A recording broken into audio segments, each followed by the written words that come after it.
नमस्कार, आप देख रहे हैं न्यूज 24। मैं हूं अजीत अंजुम। देश में सियासी बदलाव की आहट के बीच एक ऐसा संकेत दस्तक दे रहा है जिससे सभी राजनीतिक दलों का सिर चकरा गया है। देखते ही देखते दिल्ली में राज बदला, राजा बदला, राजनीति बदली गई, रवायतें बदल गई। नया राज और नई सियासत ने देश को ऐसे मुकाम पर खड़ा कर दिया है जहां से एक नई बुनियाद पड़ने के संकेत दिखने लगे हैं।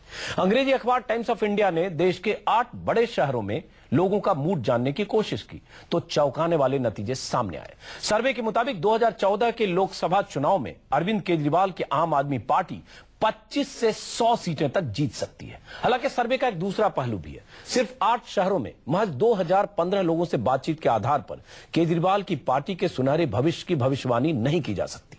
सर्वे यह भी बताता है कि 58% लोगों की पसंद के साथ मोदी प्रधानमंत्री के दावेदारों में सबसे आगे हैं। केजरीवाल दूसरे और राहुल तीसरे नंबर पर हैं। अगर टाइम्स ऑफ इंडिया के सर्वे को कसौटी माने तो राहुल गांधी के लिए सत्ता की मंजिल तक पहुंचना नामुमकिन तो लगता ही है। मोदी के रथ का पहिया भी केजरीवाल के चक्रव्यूह में फंस सकता है। सबसे बड़ा सवाल अब यही है कि क्या 2014 में किंग मेकर बनेंगे अरविंद केजरीवाल, और क्या लोकसभा चुनाव में आम आदमी पार्टी को मिलेगी 50 से 100 सीटें। इन सवालों पर बात करेंगे, लेकिन सबसे पहले देखिए देश के 8 महानगरों का सर्वे क्या कहता है। इंसान का इंसान से हो भाईचारा, यही पैगाम हमारा। अवाम के नाम ये पैगाम देकर दिल्ली का तख्त व ताज संभालने वाले अरविंद केजरीवाल के लिए आज सुबह के अखबार से बड़ी अच्छी खबर आई। देश के 8 बड़े शहरों में टाइम्स ऑफ इंडिया का सर्वे राष्ट्रीय फलक पर केजरीवाल के जबरदस्त उदय का पहला संकेत दे रहा है। दिल्ली, मुंबई, कोलकाता, चेन्नई, बेंगलुरु, हैदराबाद, पुणे और अहमदाबाद के लोगों से पूछा गया कि 2014 के लोकसभा चुनाव में केजरीवाल की पार्टी को कितनी सीटें मिल सकती हैं, तो नतीजे बेहद चौंकाने वाले आए। 25% लोग मानते हैं कि आम आदमी पार्टी को लोकसभा में 25 सीटें भी मिल सकती हैं। 26% लोगों के मुताबिक केजरीवाल की पार्टी 50 सीट तक जीत सकती है। 33% लोग कहते हैं कि आम आदमी पार्टी को 100 सीटें भी मिल सकती हैं। 11% लोगों का कहना है कि केजरीवाल की पार्टी 100 से ज्यादा सीटें भी जीत सकती है। 5% लोग तो ये मानते हैं कि आम आदमी पार्टी लोकसभा में बहुमत के आंकड़े को भी छू सकती है। यकीनन ये सर्वे 2014 में सत्ता का महाभारत जीतने का ख्वाब देख रहे सियासी जमात को सन्न कर देने वाला है। सर्वे का अगला सवाल था कि नरेंद्र मोदी, अरविंद केजरीवाल और राहुल गांधी में से 8 शहरों के लोग किसे प्रधानमंत्री की कुर्सी पर देखना चाहते हैं। 58% लोगों की पहली पसंद मोदी है। 25% लोग केजरीवाल को प्रधानमंत्री की कुर्सी पर देखना चाहते हैं, जबकि सर्वे के मुताबिक सिर्फ 14% लोगों की पहली पसंद राहुल गांधी है। यहाँ तक कि मोदी के गढ़ अहमदाबाद के 31% वोटर भी केजरीवाल को प्रधानमंत्री के तौर पर देखना चाहते हैं। जाहिर है सर्वे के नतीजे देख केजरीवाल की पार्टी गदगद है। देश के लोगों पर है कि वो आम आदमी पार्टी को किस तरह से लेते हैं। अच्छे से लेंगे तो हम काम कर पाएंगे, हम जो डिलीवर कर रहे हैं वो और पूरे देश में कर पाएंगे। आम आदमी के अरमानों को भरोसे की बुनियाद देकर महज साल भर के सियासी संघर्ष में ही दिल्ली की सत्ता पर काबिज होने वाली केजरीवाल की पार्टी के जबरदस्त उभार का ये पहला संकेत बीजेपी को सबसे ज्यादा चुभ रहा है। मोदी के प्रधानमंत्री बनने का दिवा स्वप्न कहीं बिखरता न दिखे, इसलिए बीजेपी ने इस सर्वे से मनमाफिक दलील ढूंढ ली है। अगर इस तरह के कोई सर्वे आते हैं, ना हम उसको नकारते हैं ना हम उसको स्वीकार करते हैं, उससे हम सबक लेते हैं। इस बात में कोई संदेह नहीं है कि आज प्रधानमंत्री के पद के लिए पहली पसंद देश की जनता की श्री नरेंद्र मोदी है। कांग्रेस को तो मानो सियासी करंट लग गया है, उसके सुरताल ही बदल गए हैं। सर्वे पर ज्यादा बोलने के बजाय 128 साल पुरानी पार्टी के नेता अब आम आदमी की नब्ज पर हाथ रखने का नया दर्शन बता रहे हैं। लोगों की मानसिकता में एक परिवर्तन आ रहा है, तो मैं समझता हूं कि राजनीतिक लोगों को या पॉलिटिकल पार्टीज को जनता की कसौटी पे खरा उतरना होगा। एक मुद्दा उठाकर एक भावना को जगाकर सफलता पाना एक बात है, लेकिन किसी व्यवस्था को चलाने के लिए भी एक व्यवस्था चाहिए। खैर, सर्वे रूपी जनभावना की जमीनी हकीकत को खारिज कर हवा हवाई दावे करने वाली सियासी बयानबाजियां अपनी जगह हैं, लेकिन केजरीवाल के पक्ष में आए पहले संकेत को देखकर सबसे बड़ा सवाल यही उठता है कि क्या 2014 के सत्ता संघर्ष में किंग मेकर बनेंगे केजरीवाल। Bureau report, news 24। ये सवाल थोड़ा आपको अटपटा लग सकता है कि चुनाव होने में अभी 4 से 5 महीने हैं और हम सवाल पूछ रहे हैं कि क्या किंग मेकर बनेंगे केजरीवाल। हम सवाल पूछ रहे हैं कि क्या केजरीवाल एक फैक्टर बनेंगे, क्या केजरीवाल मोदी के रास्ते को रोकेंगे। ये सवाल तो हम कई दिनों से हम सब पूछ रहे हैं, लेकिन क्या किंग मेकर बन सकते हैं। सवाल इसलिए अहम है क्योंकि टाइम्स ऑफ इंडिया देश के सबसे बड़े अंग्रेजी अखबार ने एक सर्वे किया। उस सर्वे के मुताबिक वो सर्वे ये कहता है कि बहुत बड़ी आबादी ऐसे लोगों की है जो मानते हैं कि केजरीवाल को 50 से 100 सीटें तक मिल सकती है। और कितने लोगों ने क्या माना यह हमने आपको दिखाया।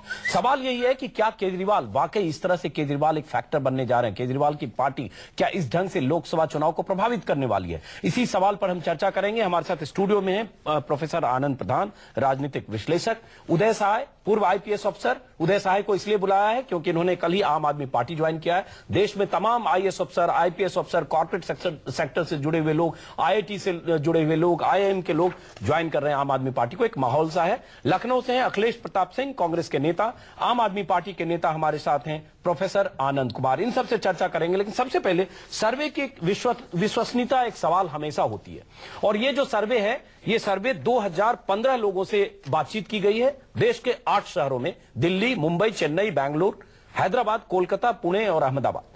8 शहरों के 2015 लोगों से बातचीत के आधार पर अगर यह नतीजा निकलता है कि देश में केजरीवाल के पक्ष में, शहरी मतदाताओं का मिजाज केजरीवाल के पक्ष में है, 50 से 100 सीटों पर जीत हासिल हो सकती है। हालांकि उसमें आंकड़े हैं कितने % लोग क्या कहते हैं जो हम आपको दिखाएंगे, लेकिन सवाल उठता है कि क्या यह सर्वे विश्वसनीय माना जा सकता है। प्रीमेच्योर है। 2000 लोग कैसे बता सकते हैं 8 शहरों के, जिस शहरों की आबादी 1 करोड़, 1.5 करोड़, 2 करोड़।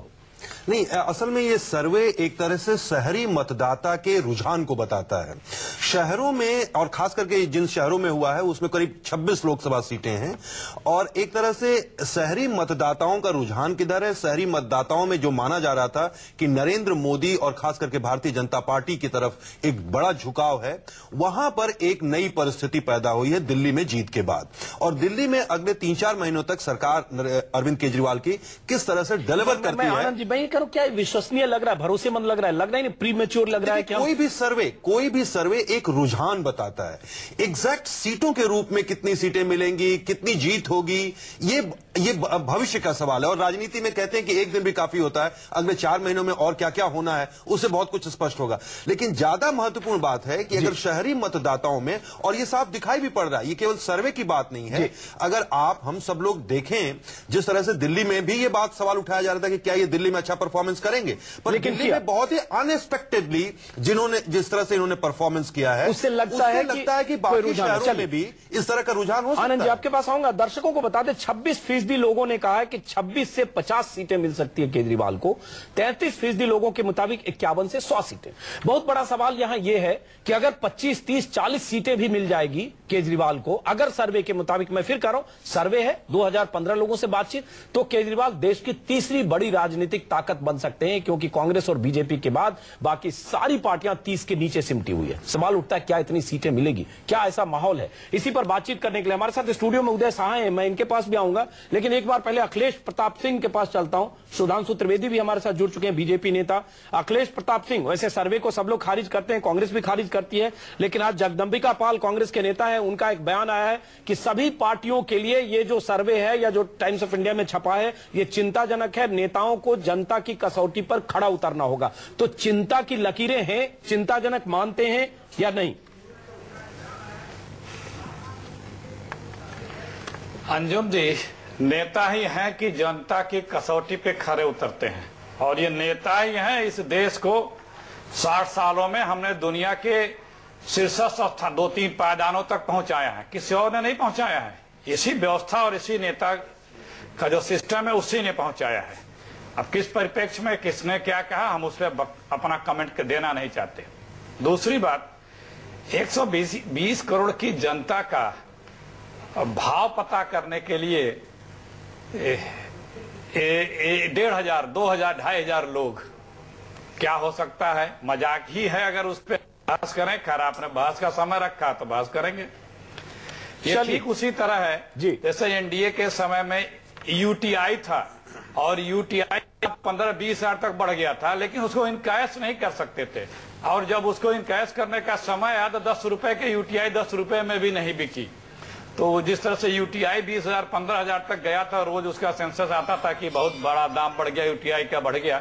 हालांकि बात वो सब सही है सर, यूटीआई की बात करने की बजाय हम कांग्रेस की बात करें ना, ज्यादा बेहतर है। आप क्यों यूटीआई की बात कर रहे हैं? कांग्रेस की बात करेंगे, यूपी की बात करेंगे, कांग्रेस के चुनाव की बात करेंगे। जो सर्वे अभी जो विधानसभा चुनाव हुए ठीक उसी तरह बताया जैसे उसका भी, तब भी दिग्विजय सिंह ने कहा सर्वे करने वाले को डस्टबिन में फेंक देना चाहिए सारे सर्वे को। और आपके एक भक्त चरण दास प्रवक्ता है, उन्होंने तो कहा सर्वे एजेंसियों को पद्मश्री देना चाहिए अगर सच साबित हो। सवाल उठता है, ठीक है सर्वे को खारिज किया जा सकता है, अभी सर्वे के नतीजे अभी भी कह रहे हैं जी, इसको अभी भी कह रहे हैं, अभी भी कह रहे हैं।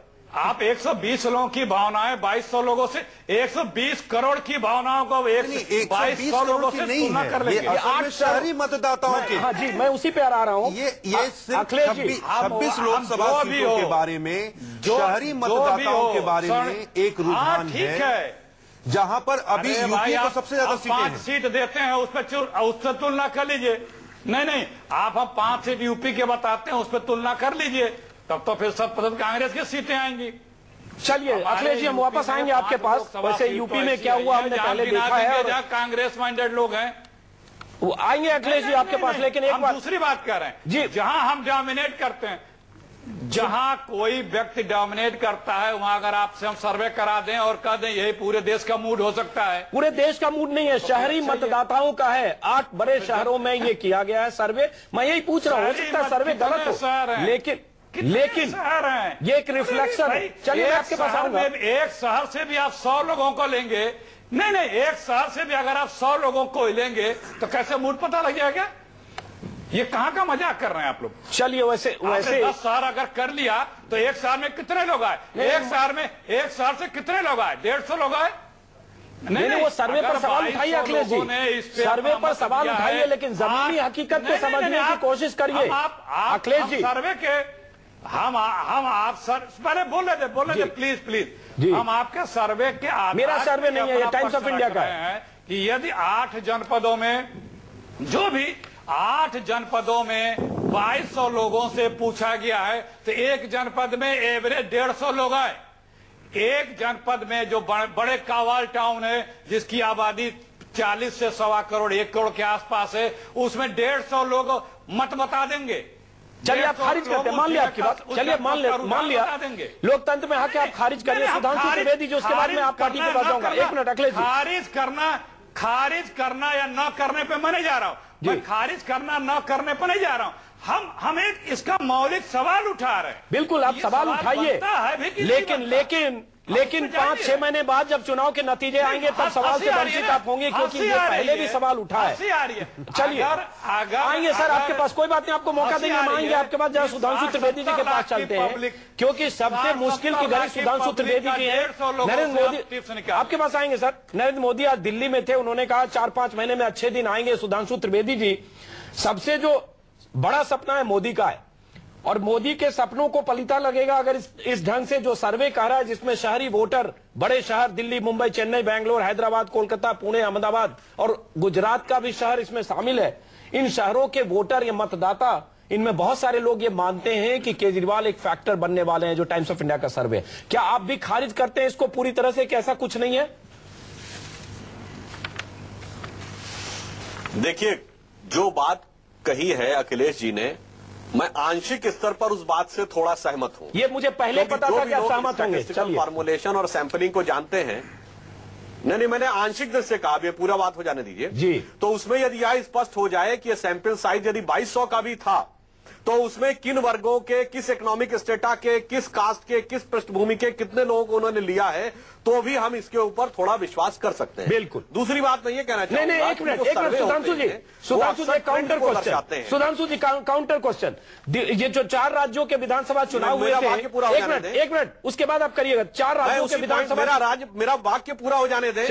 चलिए मैं उसी पॉइंट पे आ रहा हूं। देखिए, सर्वे एक ट्रेंड को दर्शाते हैं और कभी कभी वो ट्रेंड से प्रभावित भी हो जाते हैं जी। जैसे कि अभी आपने देखा था विधानसभा चुनाव में किसी ने आम आदमी पार्टी को, एक एजेंसी को छोड़कर किसी ने भी इतनी सीटें नहीं दी थी, यानी वो उस समय अंडर एस्टिमेट कर रहे थे। तो यह संभावना भी हो सकती है कि वह इस समय ओवर एस्टिमेट करे। दूसरी बात यह है कि इस समय आम आदमी पार्टी का सबसे पीक है, आपकी सरकार बनी है और जनता में आकर्षण तात्कालिक है। आपको याद दिलाना चाहता हूं 2007 में जब उत्तर प्रदेश में बहुजन समाज पार्टी की सरकार बनी थी तो उसके बाद सर्वे वाली एजेंसी 50 से 60 लोकसभा सीटें दे रहे थे। वो तो बहुत गलतियां हुई है सर। 2004 में इंडिया साइनिंग भी हम देख रहे थे, तब सर्वे एजेंसी वाजपेयी को ला रही थी प्रमोद महाजन के नेतृत्व में जब आपका प्रचार प्रसार हो रहा था। अरे जनवरी, मेरा वाक्य तो पूरा होने दीजिए महाराज जी, मेरा वाक्य पूरा होने दीजिए। 2004 में इंडिया टुडे ने, जो कि इतनी प्रतिष्ठित पत्रिका है, उसने सर्वे में भाजपा के पक्ष में दिखाया था द ग्रेट बीजेपी वेव।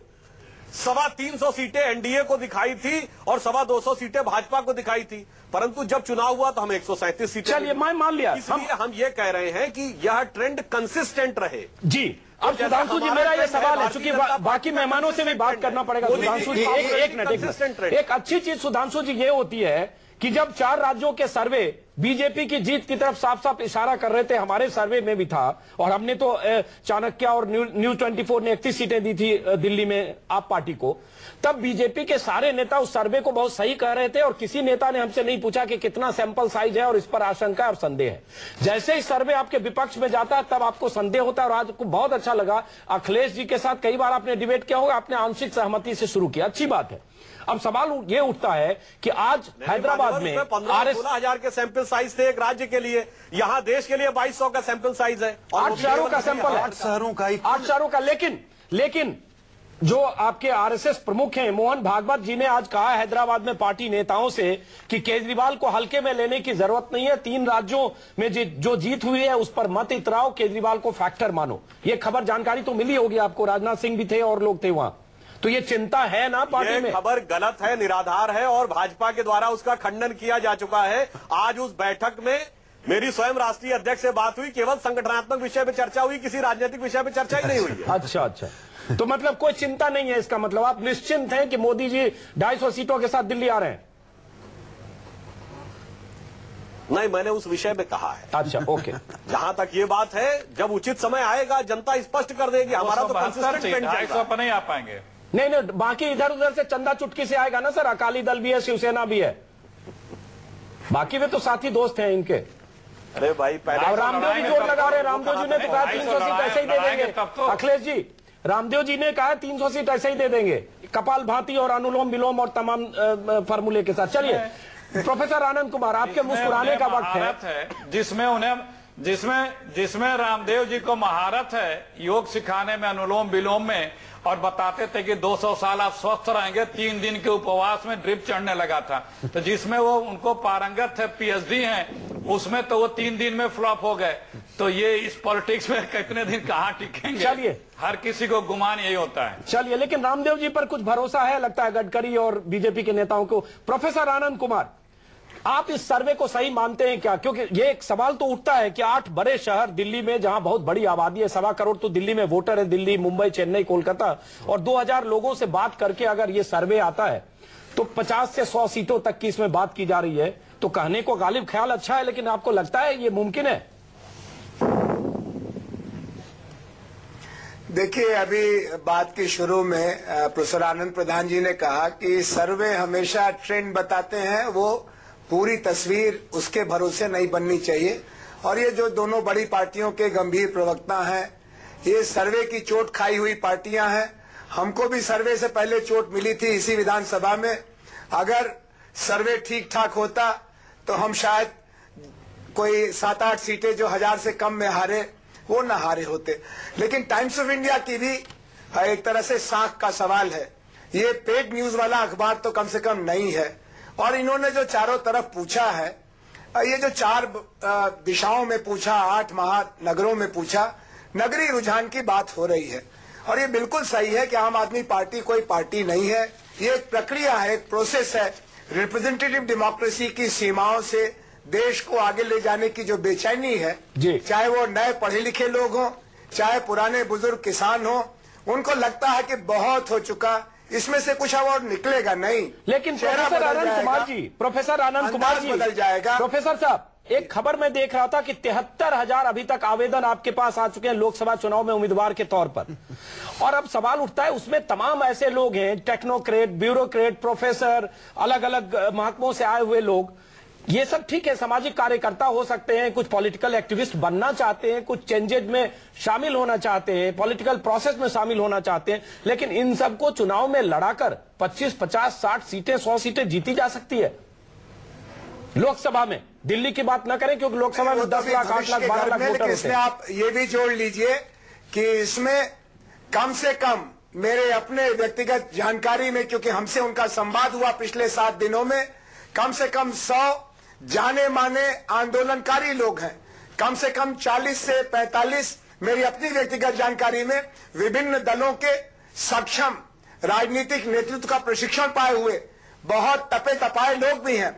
खाली ये नॉन पॉलिटिकल से पॉलिटिकल होने की प्रक्रिया नहीं है, बल्कि गलत और गुमराह हो चुकी राजनीति में से देश को बाहर निकालने के लिए भी बेचैन लोगों का एक बड़ा नंबर है, और हम उससे आगे जाते हैं। चलिए, हमने जो दिल्ली के मतदाता से सीखा, जी आपके पास वापस लौटेंगे, हमने दिल्ली के मतदाता से सीखा कि अगर तुम उसके सरोकार के लिए वोट का भीख मांगने के पहले उनके बिजली, पानी, महंगाई, सुरक्षा के सवाल पर उनका दरवाजा खटखटाओगे, तो जब वोट मांगने जाओगे तो उनकी मोहब्बत जरूर पाओगे। जी चलिए, प्रोफेसर आनंद जी एक बार दर्शकों को बता दें, IBN 7 न्यूज चैनल के एडिटर आशुतोष ने ज्वाइन करने की खबर आई है। उन्होंने IBN से इस्तीफा दिया। आप पार्टी ज्वाइन कर सकते हैं। बहुत सारे ब्यूरोक्रेट, फॉर्मर IPS अफसर, IAS अफसर और तमाम तरह के लोग ज्वाइन कर रहे हैं लगातार। बहुत लंबी लिस्ट है। हमारे साथ स्टूडियो में उदय सहाय, पूर्व IPS अफसर हैं, दिल्ली में बड़े अफसर रहे हैं, दिल्ली में IPS अफसर हैं। उदय जी, मैं आपसे जानना चाहूंगा, उदय सहाय ने भी ज्वाइन किया है आम आदमी पार्टी को, कल ही ज्वाइन किया है। आपको क्या मानूं, आम आदमी पार्टी का नेता या कार्यकर्ता, या आप पॉलिटिकल एक्टिविस्ट के तौर पर आम आदमी से जुड़े? क्या वजह थी कि आपको लगा कि आम आदमी पार्टी में आना चाहिए?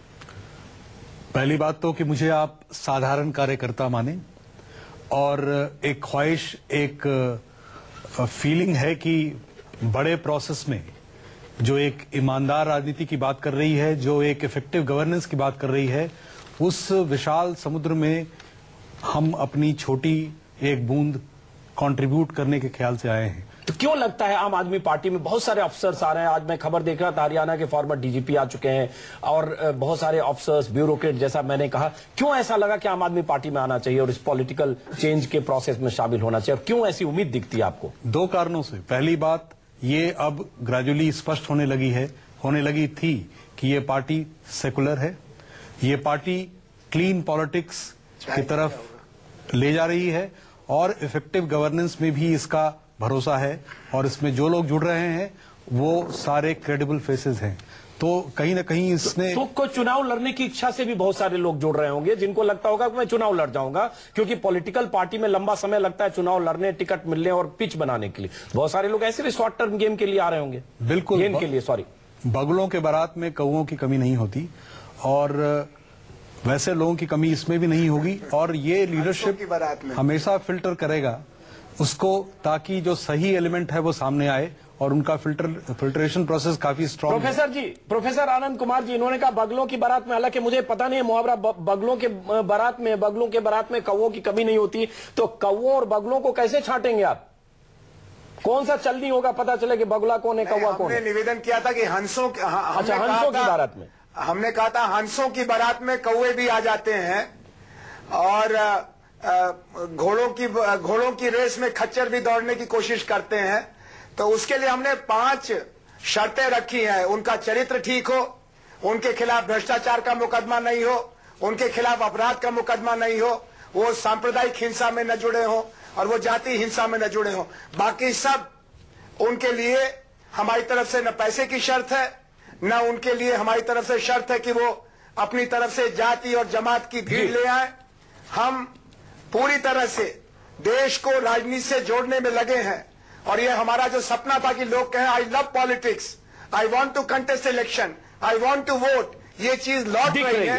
इसमें आम लोगों की, खासतौर पर नई पीढ़ी की बड़ी उसका योगदान है जी। हमारा उसमें हम खाली निमित्त हैं, हम खाली एक बहाना। चलिए प्रोफेसर आनंद जी, सुधांशु त्रिवेदी जी, बहुत सारे लोग जुड़ रहे हैं। जैसा कि मैंने कहा, आप कुछ पूछे, कुछ अपनी तरफ से बोले, उससे पहले बता दूं, अरुण गोविल, रामायण के राम, एक राम तो अयोध्या में है, जिनका मंदिर को लेकर मस्जिद टूटा और उसके बाद क्या हुआ हम देख रहे हैं। राम के नाम पर कितने चुनाव हो गए, और जो राम थे सीरियल के, उन्होंने आप पार्टी का दामन साथ लिया, दामन पकड़ लिया, दामन से जुड़ गए। चलिए, तो अब माने कि उस राम से आपका भला नहीं हुआ, एक राम यहां आ चुके हैं। ऐसे बहुत सारे लोग आ रहे हैं, कैसे देखते हैं आप इसको? पहले तो मैं प्रोफेसर अनंत कुमार जी की इस बात पे कहना चाहूंगा, उन्होंने कहा कि वो स्वच्छ छवि के ऐसे लोग जिनके ऊपर कोई मुकदमा ना हो, तो मैं उनसे पूछना चाहूंगा कि क्या यह सत्य नहीं है कि आम आदमी पार्टी की पुलिस रिफॉर्म कमेटी में विनायक सेन जी सदस्य हैं, जो कि हाई कोर्ट से सजाए याफ्ता होकर सुप्रीम कोर्ट से बेल के ऊपर हैं। यदि आप उनके ऊपर लगे हिंसा के आरोप को नक्सलवादी आधार पर एक आइडियोलॉजिकल कवरेज मानते हैं, तो फिर क्यों नहीं आप उस श्रेणी में माने जाएं कि हुर्रियत कॉन्फ्रेंस भी अफजल गुरु को एक आइडियोलॉजिकल कवर देती है? मैं उनसे पूछना चाहूंगा, कृपया वो इसका जवाब दें। आनंद जी जवाब दीजिए, उसके बाद अखिलेश प्रताप बाकी मेहमानों के पास जाऊंगा। सुधांशु जी, हमारी जो 30 समितियां बनी हैं, उसमें हमने देश के विभिन्न विशेषज्ञों और आंदोलनों से जुड़े लोग